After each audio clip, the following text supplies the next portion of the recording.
Reaperman here. Tonight I've got a video I definitely never expected to make. Tonight I've got a bit of a cautionary tale about lag and how it can creep into every video game setup, including my CRT setup down here, and a little bit about how I caught it. So for some background, I've been trying to record footage of a game called California Speed on N64, and I've got this DVD recorder in the loop here, and that was actually giving me some pretty good results.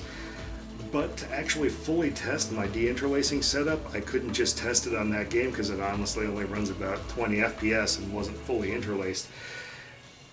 So I decided to throw it through a torture test. By the way, I'm going to digress a bit. If you ever want to torture the heck out of your capture setup, what you need is Ridge Racer Type 4.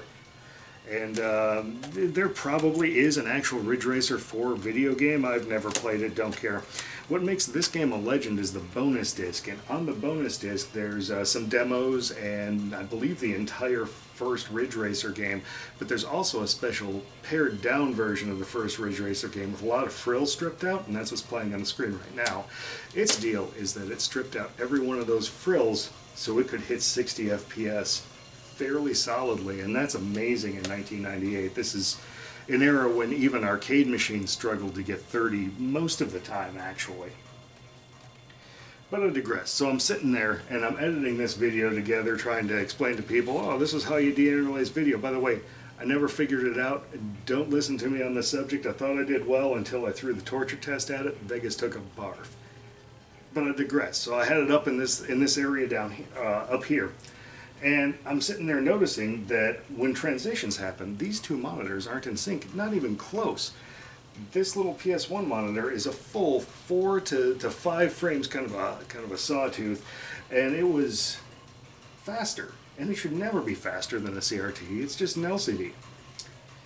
So for those who don't know how this thing works, and these are actually really nice monitors. They are fairly fast. They plug into the back of this thing, and they actually take the RGB inputs from the RGB outputs that are normally not used at all on our PlayStations, but it's also got a pass-through, which is what's hooked up into this switch, and this DVD recorder, and then these two screens, of course.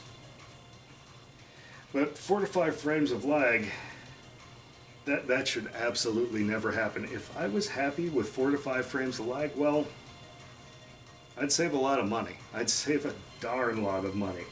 I could buy those little mini consoles and just kind of emulate my way to happiness. I could buy those little $20 upscalers that Amazon has a ton of. I'd be a much happier person because in truth I can be awfully particular about things, and I was kind of wondering why I was crashing Ridge Racer so much, and I'd like to blame the lag on that, but you can kind of compute lag out on racing games, but I'm still not going to blame my having to reteach myself how to play Ridge Racer every time. Anyway, after I noticed that there were 4 to 5 frames of lag, I came down here and shot an extremely irate video. Definitely, not cursing up a storm or anything, but definitely a different tone than this one's got. And I quickly narrowed it down to being this DVD recorder, and this DVD recorder did throw me a couple of symptoms that I should have caught right off. The first thing that I should have caught right off is that when it's off, these screens go black. That says right there that it's not passing anything through unless it's on. There's probably some kind of whatchamadoo that it's doing inside, and apparently that whatchamadoo adds lag.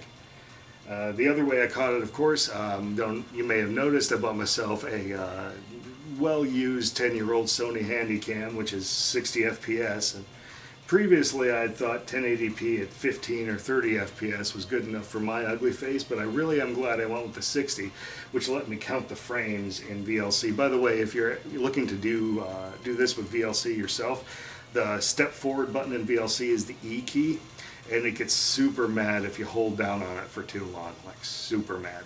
Also, if you're going to check out your interlacing setup, make sure you turn on VLC's automatic de-interlace, because that just kind of screws everything up. So anyway, once I caught all that, I pulled these cables out, I put them into this thing, I shot some more video, and sure enough, all 3 of these monitors were mostly in sync with a few frames of this guy going behind for a frame. And that's really what we should be seeing, is these two pulling ahead of that one. But for this video, I've actually done it the other way around, where I've got them all running through this, so these images should be slower.